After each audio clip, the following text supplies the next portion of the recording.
Diary पढ़ते पढ़ते काव्या को एक अजीब सी एहसास होती है। जैसे लगता है बाहर में कुछ हो रहा है, जैसा कुछ जल रहा है और उसकी महक सी आ रही है। काव्या नोटिस करती है जलने का महक और तेज़ हो रही है। काव्या समझ जाती है जिस तरह से गिरी और उसके साथियों के फैमिली के साथ हुआ था, यानी उन सबको उनके घर में ही बंद करके जलाया गया था, उसी तरह काव्या को भी इस रूम के अंदर बंद करके हवेली को आग लगाया है। किसी ने जानबूझ के प्लान बना के काव्या को इस कमरे में फंसाया है। वो जो कोई भी है उसे इस हवेली के बारे में सब कुछ पता है।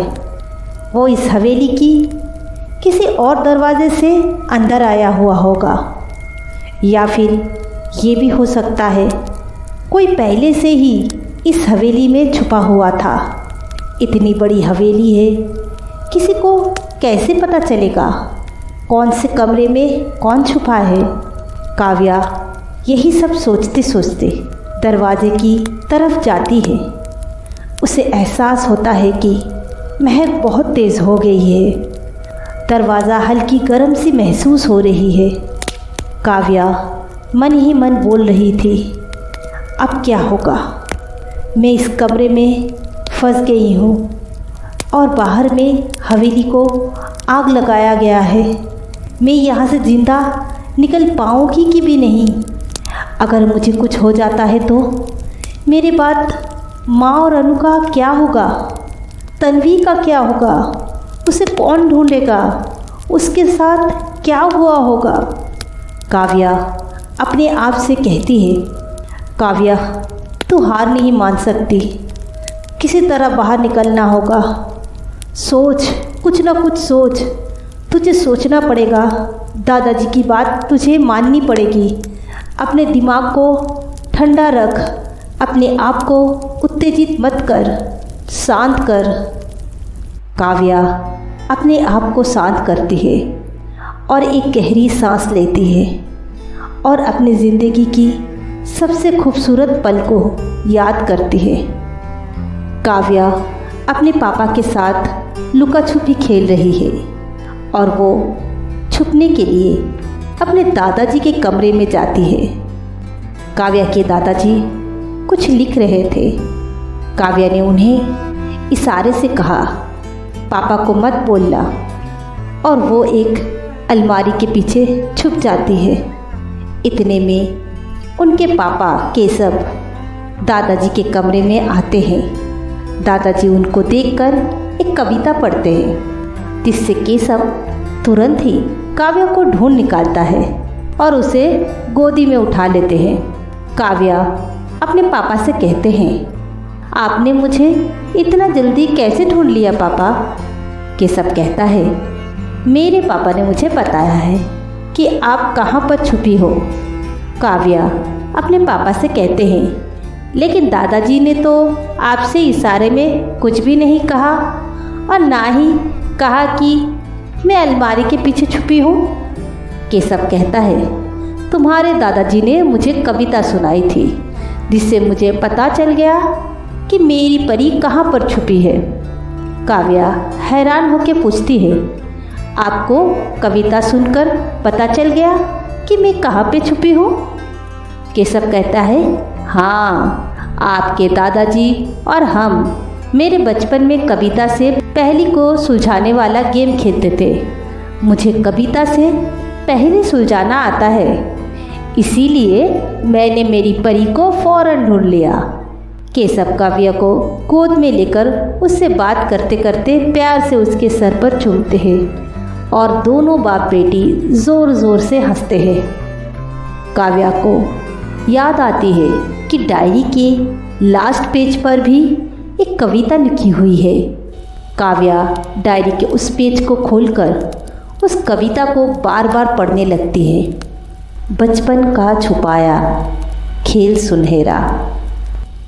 काव्या को याद आती है बचपन में वो ज़्यादातर अलमारी में छुपती थी हो ना हो दादाजी ने अलमारी की बात की है। काव्या स्टोर रूम की अलमारी को खोलती है, लेकिन काव्या को कुछ भी समझ में नहीं आ रही थी। आखिर उसे ढूंढना क्या है। और कमरे की गर्मी बढ़ती जा रही थी। कमरे में धुआं भरने लगी है। कमरे की धुआं से काव्या का बुरा हाल हो रही है और वो ज़ोर ज़ोर से खांस रही है। काव्या को जल्द से जल्द ढूंढना होगा। ज़्यादा देर तक वो इसी तरह नहीं रह पाएगी। अलमारी में ढूंढने के बाद कुछ भी नहीं मिलता है काव्या को। थोड़ी देर बाद काव्या कविता की दूसरी लाइन पढ़ती है, सर्दी में छुपाया तन। काव्या अलमारी के उस सेक्शन में जाती है जहाँ सर्दी का कपड़ा था। काव्या जल्दी जल्दी उस सारे कपड़े को बाहर निकालती है और देखती है कपड़े में कुछ है कि नहीं, लेकिन उसमें कुछ भी नज़र नहीं आती है काव्या को। अलमारी की उस क्षेत्र में जहाँ सर्दी के कपड़े थे, काव्या वहाँ देखने लगती है, लेकिन काव्या को वहाँ कुछ भी नज़र नहीं आती है। काव्या को कुछ भी समझ में नहीं आ रही थी कि वो आगे करे क्या। काव्या परेशान होकर अपने आप से कहती है, सब कुछ तो साफ सुथरा है, कुछ भी नहीं दिखाई दे रही है। आखिर मुझे ढूंढना क्या है, मुझे पता नहीं है। काव्या कविता की तीसरी लाइन पढ़ती है, छुपा हुआ है इसमें राज गहरा। काव्या अपने आप को कहती है, लेकिन इसमें क्या राज है, कुछ भी समझ में नहीं आ रही है। काव्या ने कविता की चौथी लाइन पढ़ी, समझो कहे क्या पवन। पवन मतलब हवा, लेकिन हवा, मैं इस रूम में हवा को कैसे महसूस कर सकती हूँ।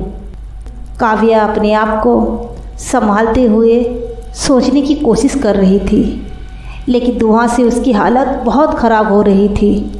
वो खांसे जा रही थी। काव्या अपने आप को शांत करने की कोशिश कर रही थी और बार बार उसी लाइन को पढ़ रही थी, समझो क्या कहे पवन, इसका मतलब क्या हो सकता है। काव्या मन ही मन कहती है, हो ना हो मुझे हवा की तलाश करनी पड़ेगी। पवन यानी हवा। इस कमरे में इतनी धुआं में मैं हवा कैसे महसूस कर सकती हूँ। काव्या को एक आइडिया आती है। काव्या तुरंत अपनी ऑयल लैंप से उसकी ग्लास निकाल देती है, ताकि अगर हवा चले तो लाइट की फ्लेम हिलेगी। काव्या ऑयल लैंप लेके अलमारी को पूरी तरह से देखने लगती है। जहाँ पर उलन कपड़ा थी, अलमारी की उस सेक्शन में आते ही लैंप की फ्लेम हिलने लगती है। काव्या दोबारा से लाइट को उसी क्षेत्र में लाती है। लाइट की फ्लेम ज़ोर ज़ोर से हिलने लगती है। काव्या तुरंत लैंप में ग्लास लगाती है, उस सेक्शन को अच्छी तरह से देखना शुरू करती है। देखते देखते उसे कोने में एक छोटी सी कुंडी दिखाई देती है। काव्या उस कुंडी को खोलती है। कुंडी के खुलते ही अलमारी एक दरवाजे जैसा खुल जाता है। काव्या मन ही मन कहती है, हो सकता है उसके दादाजी को पता था, ऐसा कभी हो सकता है काव्या के साथ, तो उन्होंने पहले से ही ये रास्ता बना के रखा होगा हवेली से निकलने के लिए। इसलिए दादाजी ने जानबूझकर हवेली के किसी और कमरे के बाहर कोई भी कुंडी नहीं लगाई है, ताकि कोई भी किसी भी कमरे को बाहर से बंद नहीं कर सके, सिवाय स्टोर रूम के, ताकि कभी भी कोई भी ऐसा षड्यंत्र करे तो उसे काव्या को बंद करने के लिए स्टोर रूम को ही चुनना पड़ेगा।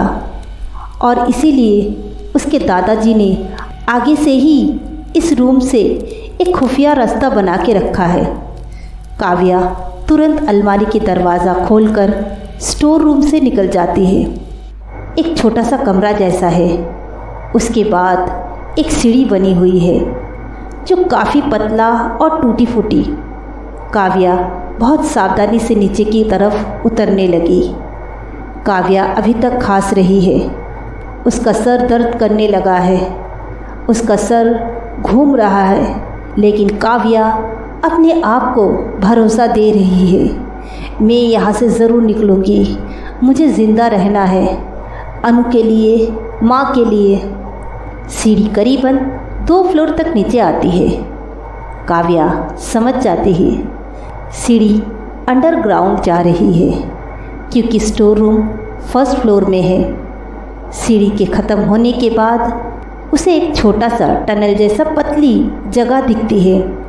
काव्या उस टनल से चलने लगती है।